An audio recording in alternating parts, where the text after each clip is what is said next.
লাবণ্য madam, প্রত্যেকটা ধাপে হিসেবের গরমিল ধরা পড়ছে।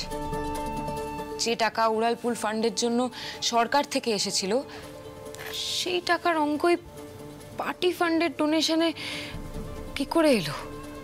তার মানে কয়েকটা কিস্তির টাকা ওই উড়ালপুল ফান্ডের জন্য ব্যবহারই হয়নি। বাড়াবাড়ি বাড়াবাড়ি, চূড়ান্ত বাড়াবাড়ি। ঝিনুক আসছেন তো মহান সজল হালদার, যে আগে দলের অ্যাকাউন্টেন্ট ছিল, তখন তো রুদ্র ওকে দিয়েই সরকারি ফান্ডে সমস্ত প্রসেসিং করাতো। আসুক না, কৈফিয়ত চাইবো আজকে, সমস্ত রকমের কৈফিয়ত ওকে দিতে হবে।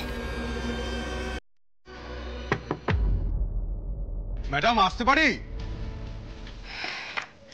আমি দেখছি।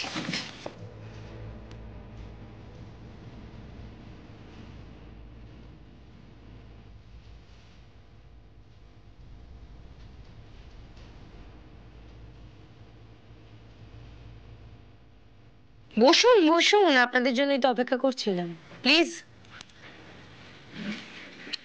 তা হিসেব পত্রের তো একেবারে নয়ছয় অবস্থা করে রেখেছেন আপনারা। আমি তো হ্যান্ড ওভার নিতে গিয়ে একেবারে হতভম্ব হয়ে গিয়েছি। আপনারা কথা বলুন, আমি নিচে যাচ্ছি। লাবণ্য ম্যাডাম, কোনো দরকার হলে বলবেন। বলুন। ম্যাডাম, আপনি কিন্তু একটু বেশি ঝামেলা শুরু করেছেন। আসলে দাদার ওপর আপনার একটা ব্যক্তিগত রাগ আছে, আর ঠিক সেই কারণেই আপনি বেশি বেশি অজুহাত দেখাচ্ছেন। আপনি বৌদি বলে না কিছু বলছি না, নয়তো না। একদম মুখ সামলে কথা বলবে, আজে বাজে কথা একদম বলবে না। আমি চাইলেই কিন্তু মিডিয়ার সামনে তোমাদের সমস্ত রকমের কারচুপির কথা প্রকাশ করে দিতে পারি, সেটা মাথায় রাখবে। যদি ভদ্রভাবে হিসেব দেখানোর হয় তাহলে কথা বলবো, আদারওয়াইজ এখান থেকে কিন্তু ঘাড় ধাক্কা দিয়ে বের করে দেবো। বল।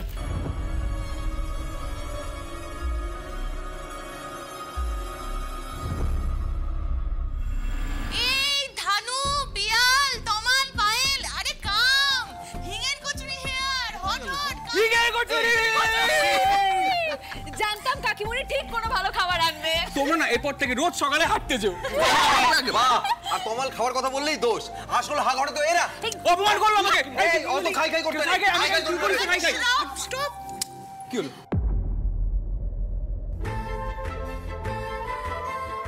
আপনি কখন এলেন? আসুন, কচুরি খাবেন। আরে ঝিনুক যে, এসো এসো এসো। আরে তুমি কখন এলে? আমি তো খেয়ালই করিনি। আরে ঝিনুক দি তো সকালে এসেছে পারদির সঙ্গে। আচ্ছা দেখি দেখি। ওমা, কচুরিটা তো গরম আছে। বসে পড়ো সবাই, ঝিনুক বসো। এই ধানু একটু এত বসে থাক। পারদি, আমি কিন্তু খাবো না।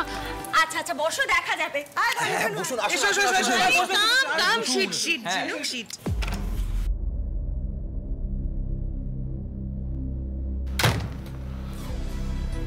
দুদিন হলো ক্ষমতায় এসেছে, কেমন রোয়াব দেখেছিস? মেয়েদের এতবার ভালো না। দাদাকে সব জানাও সজলদা।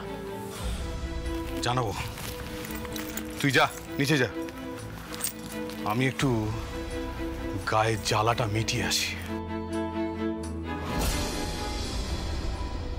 কিমনি, আমার মনে হয় তমালবাবুর এখন এত বাইরের খাবার খাওয়া উচিত হবে না। যা বাবা, আপনাকে ডেকে দেখছি মশাই, আমি কিস খেয়ে গেলাম। আরে বাবা, আমি এখন সবকিছু খেতে পারবো, আমি ফিট। নো নো নো তমাল, ঝিনুক তো রাইট টক করছে। এই তো গরম গরম কচুরি হাজির। কচুরি। কোনো কথাই নেই। আরে কি করছেন কাকিমণি? জানেন এই তমালবাবু কিন্তু সুপারস্টারও এটা ওটা সেটা খেতে থাকে। ও মাই ফাদার।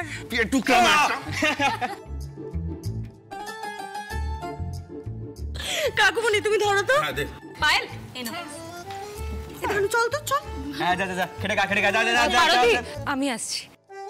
এসো দে। এই না, আমি নেব না। আরে কি ওই জায়গায় নতুন প্লেট, নতুন নতুন। কোথায় গেল তো? সব গেল, ছোটটা ভাই তুই সব করে খাবি।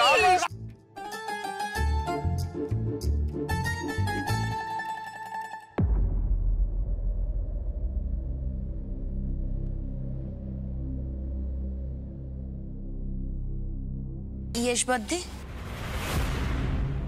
কাবেরী, তুই এই ফুলকির দিদিকে বেশি প্রশ্রয় দিস না, তারপর এও দেখবি ওই ফুলকির মতো ছুঁচ হয়ে ঢুকবে আর ভাল হয়ে বেরোবে। ঠিক আছে বদ্দি, ওকে ওকে, নাও ইউ কাম তো, কাম কাম কাম।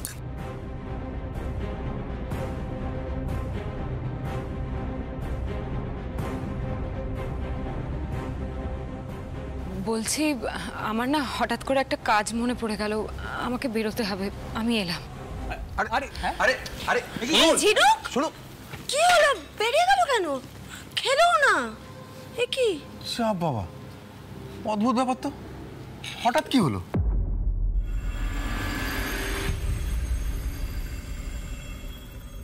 তোমার ব্যাপার স্যাপার আমি বুঝতে পারি না ফুলকি, মানে হঠাৎ হঠাৎ তোমার মাথায় কি ভূত চাপে? কাল রাত পর্যন্ত বলে গেলে যে আগে দাদার মৃত্যুর তদন্ত শুরু হোক, তারপর আমরা এখান থেকে যাব। আর আজ সকাল থেকেই বাড়ি যাব করছো কেন, বলবে?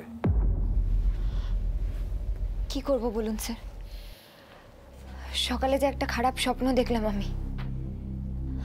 দেখলাম বাড়ির সবাই ছোটাছুটি করছে, ভয় পেয়ে আছে সবাই।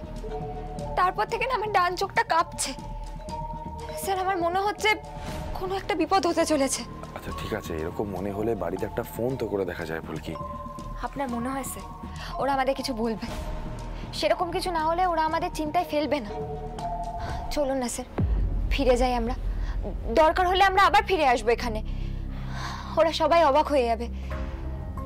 তাছাড়া স্যার একটা কথা বলবো, কালকে আমি ঝোঁকের বসে একটা ভুল কাজ করে বসেছি, জামাইবাবুকে ফোন করে। এখন সেটা মনে হচ্ছে তার চেয়ে বরং জামাইবাবুর গ্রেপ্তারি পরোয়ানা নিয়ে হাজির হলে ভালো হতো।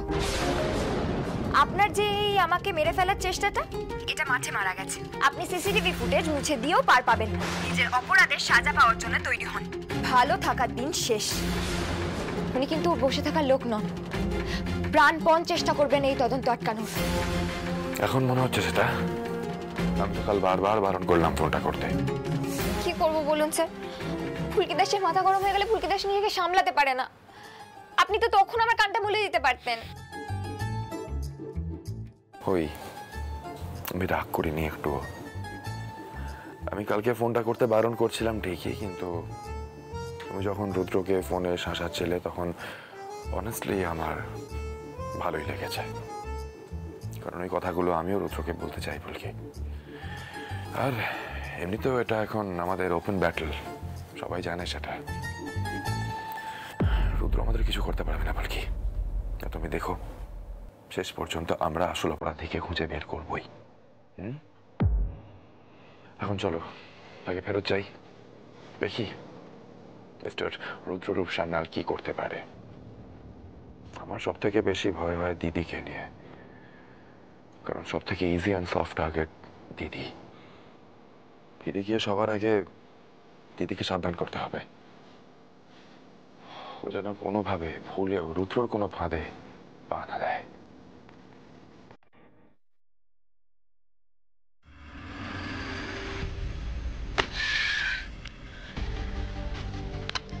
ভগবান, একটা কথা বলুন তো, আপনারা ক্ষমতায় থাকাকালীন শুধু নিজেদের স্বার্থটা দেখে গেছেন, তাই তো? জনগণের কোনো কল্যাণের কথা ভাবেনি, শুধু মুখে বড় বড় কথা।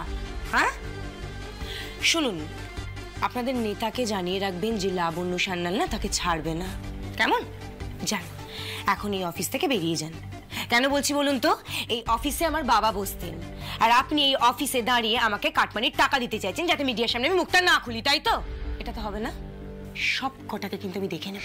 যান যান যান, বেরিয়ে যান, দরজাটা ওদিকে যান। কাজটা কিন্তু ভালো করলেন না ম্যাডাম, দাদা কিন্তু সহজে ব্যাপারটা মেনে নেবেন, আর মিডিয়ার সামনে মুখ খুললে আপনি বিপদে পড়বেন। আমি তো চলে যাচ্ছি, আপনি সাবধানে থাকবেন। How dare you! থ্রেট করছেন আমাকে? বেরিয়ে যান, যান যান যান, বেরোন, আউট!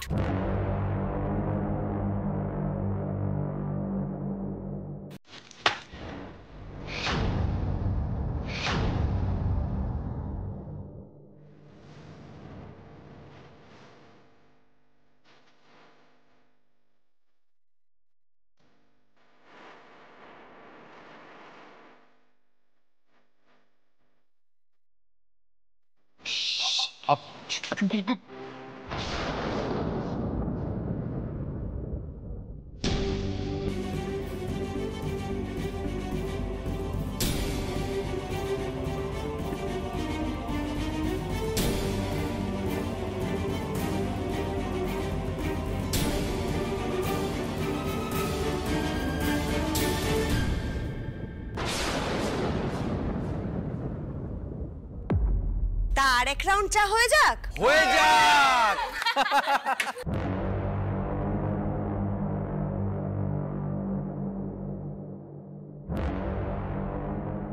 আচ্ছা, সজলদার এখনো হয়নি? কার হয়নি? সজলদার। এক মিনিট, আপনি তো দি ভাইয়ের কাছে এসেছিলেন। কি ব্যাপার, আপনি আবারও এসেছেন? আরে ম্যাডাম, সজলদাকে ছাড়ুন এবার, আমাদের তো অন্য কাজ আছে নাকি? কি? এক মিনিট, সজল বাবু তো অনেকক্ষণ আগেই বেরিয়ে গেছে। এসেই তো 10টা আজে বাজে কথা বললেন, আমাকেও নিজের ওই হেরাফেরি কাজের মধ্যে জড়ানোর চেষ্টা করেছেন, যদিও বা সেটা পারিনি। তাই সজল বাবু অনেকক্ষণ আগে বেরিয়ে গেছে। তা কোন পথ দিয়ে বের হলেন ম্যাডাম? আমি তো সেই তখন থেকে বাইরেই দাঁড়িয়ে আছি। কি হয়েছে সজলদার? আরে মানুষটাকে উপর থেকে গায়েব হয়ে গেল নাকি? অদ্ভুত তো, আপনি অকারণে চিৎকার চেঁচামেচি কেন করছেন বলুন তো? লাবু তো বারবার বলছে উনি বেরিয়ে গেছেন। এ কে লাবু? কি চাইছে? কে আবার হবে মা? তোমার জামাইয়ের দলের লোক। ওনার দাবি হচ্ছে এই বাড়ি থেকে ওনাদের একজন দলের লোক নাকি গায়েব হয়ে গেছেন। কি আশ্চর্যজনক কথাবার্তা বলছে বলো তো। এই যে শুনুন, সজল বাবু এখান থেকে অনেকক্ষণ আগে বেরিয়ে গেছে, বললাম তো। আশ্চর্য, আমি না বলছিলাম তখন থেকে বাইরে দাঁড়িয়ে আছি। এইভাবে কেন কথা বলছেন? কি অদ্ভুত তো। না না, আপনি আমাকে একটা কথা বলুন, বেরোনোর রাস্তা একটা। কেসটা কি বলতো ধানু? আমার কিন্তু বেশ গড়বড় লাগছে। সর্দা ভাই, এক্ষুনি একবার দা ভাইকে ফোন কর, ফিরে আসতে বল আজই।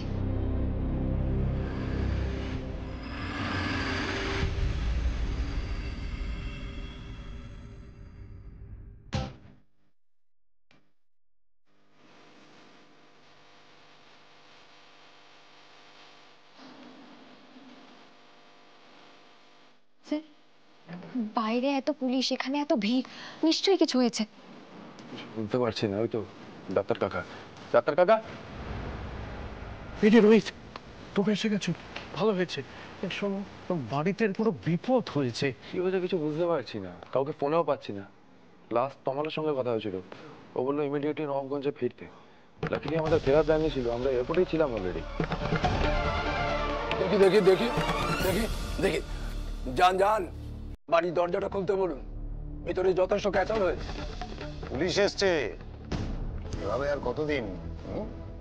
উন্নয়ন পার্টি তার স্বরূপ থেকে রাখবে। কি যাতা বলছেন এসব? হ্যাঁ স্যার, ভেতরে চলুন, চলুন।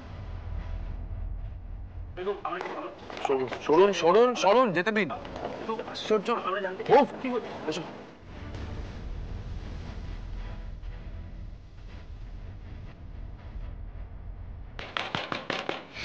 তমাল, তমাল, দরজা খোল, দরজা বন্ধ কেন?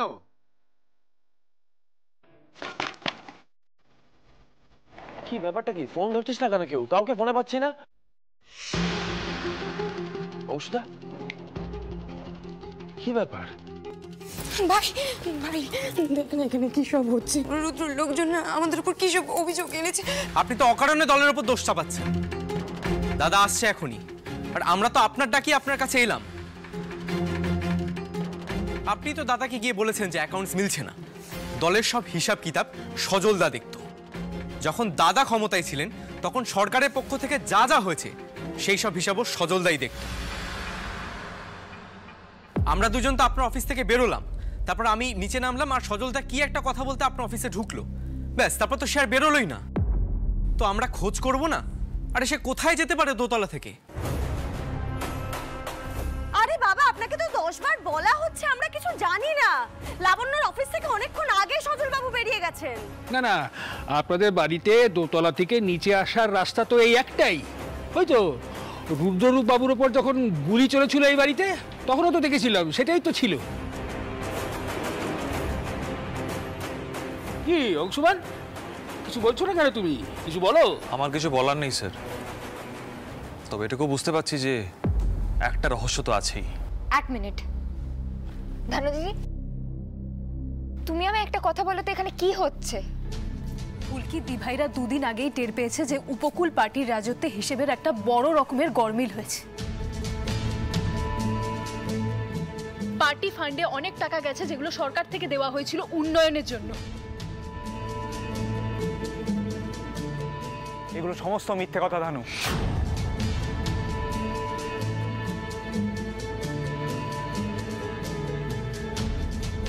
সবকিছু মিথ্যে। লাবণ্যর হঠাৎ করে মনে হলো আর দুম করে 4টে অভিযোগ তুলে দিল, এটা করলে তো হয় না, তাই না?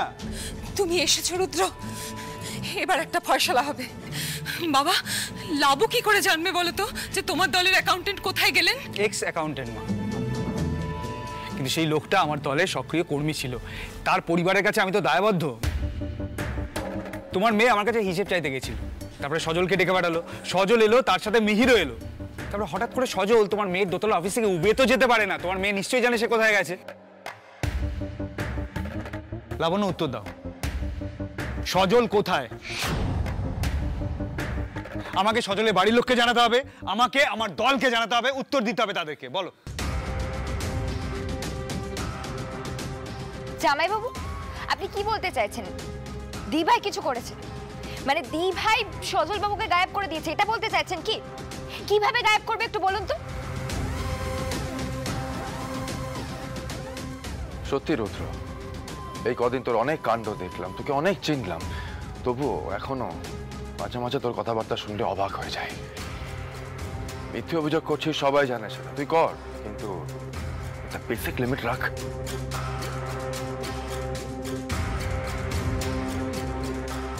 রুদ্র, তুমি এখন আমাদের বিপক্ষে চলে যেতেই পারো, কিন্তু তুমি তো দাদার ছত্রছায়ায় বড় হয়েছো। তোমার মনে এসব কথা কি করে আসছে বলো তো? অদ্ভুত কথা বলছো তোমরা কাকুমণি, আশ্চর্য। এত কিছুর পরে তোমরা আমার দিকে আঙুল তুলছো, প্রশ্ন করছো। এই যে মিহির বলে ছেলেটা সকাল থেকে তোমাদের এখানে এসে একটা সদুত্তর খুঁজছে, তোমরা উত্তর দিতে পেরেছো ওকে? সজল কোথায়? দিতে পারোনি। তারপরে ছেলেটা ভেবেছে যে ওর বন্ধু সজল সে হয়তো নিজে নিজে কোথাও বেরিয়ে গেছে, তাই রাস্তাঘাটে খুঁজেছে, বাড়ির আশেপাশে খুঁজেছে, সব জায়গায় খুঁজেছে। খুঁজে না পেয়ে চিন্তান্বিত হয়ে পুলিশের কাছে গিয়ে কমপ্লেন করেছে, আমাকে ফোন করেছে। নাও হোয়াট ডুইং রুদ্র? এখানে কি অ্যাকশন নিতে চাও? আমি কোনো অ্যাকশন টেক করতে চাই না, পুলিশ এসেছে, সার্চ করবে, বুঝতে পেরেছো?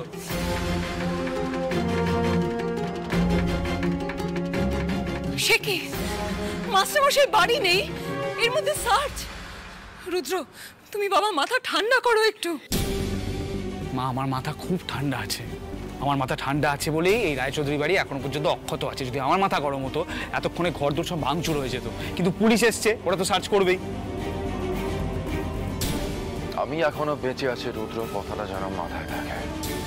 আমার ফ্যামিলির উপর অ্যাটাক করবি, হাত পা ভেঙে বসিয়ে রেখে দেবো, তারপর কি করবি দেখে নেব। রোহিত, মাথা ঠান্ডা কর, তুই এখন মাথা গরম করিস না, দাঁড়া শান্ত। রুদ্রদা, একটু রিজনেবল কথা বলো অন্তত। দি ভাই কি করে জানবে সজলবাবুর ওয়ার অ্যাবাউট? উনি তো অফিস থেকে বেরিয়ে গেছিলেন। আরে ভাই, সার্চটা তাহলে হতে দে না। সার্চটা হতে বাধা দিচ্ছিস কেন? তাই তো সবকিছু পরিষ্কার হয়ে যায়, তাই না? অংশুমান বাবু, আমি কি ভুল কিছু বললাম? আপনি বলুন তো। আপনি কোনটাই বা ভুল বলেন রুদ্ররূপ স্যান্ডাল? হ্যাঁ, শুধু অনেক সময় ভুলভাল কাজকর্ম করে ফেলেন, এটুকুই যা।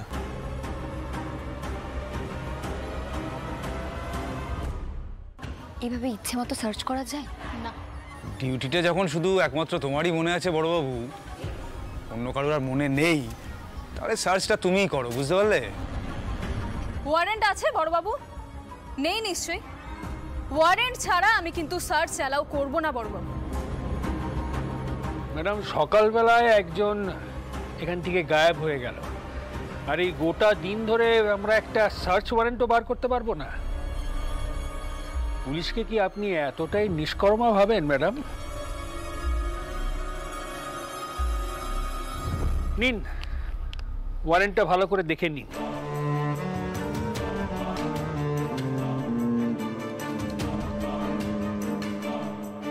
ও মাই ফাদার, একেবারে সব রেডি? সেটাই তো দেখা যাচ্ছে কাকিমণি, পুলিশও তৈরি। আচ্ছা আমাদের বাড়ি থেকে কি বা পাওয়া যেতে পারে? আশ্চর্য তো, একেবারে ওয়ারেন্ট নিয়ে চলে আসলো সবাই। তার মানে জামাইবাবু কিছু একটা মতলব এটাই এসব ঘটাচ্ছে, কিন্তু মতলবটা কি? মা কালী তুমি রক্ষা করো মা, আমার কেমন যেন ভয় ভয় করছে। অংশুমান, তুমি ওনাদেরকে নিয়ে ওদিকটা সার্চ করো, আমি ওপরে যাচ্ছি।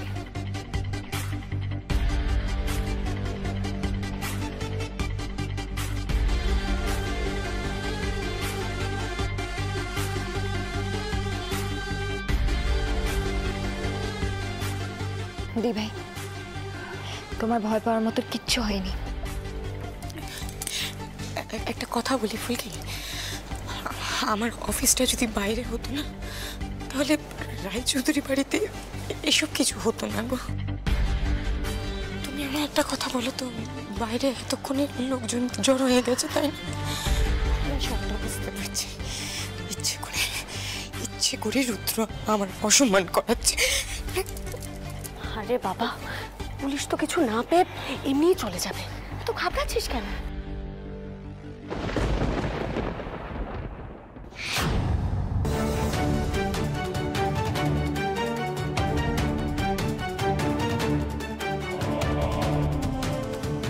এই বন্দুকটা লাবণ্য সান্যালের অফিস থেকে পাওয়া গেছে।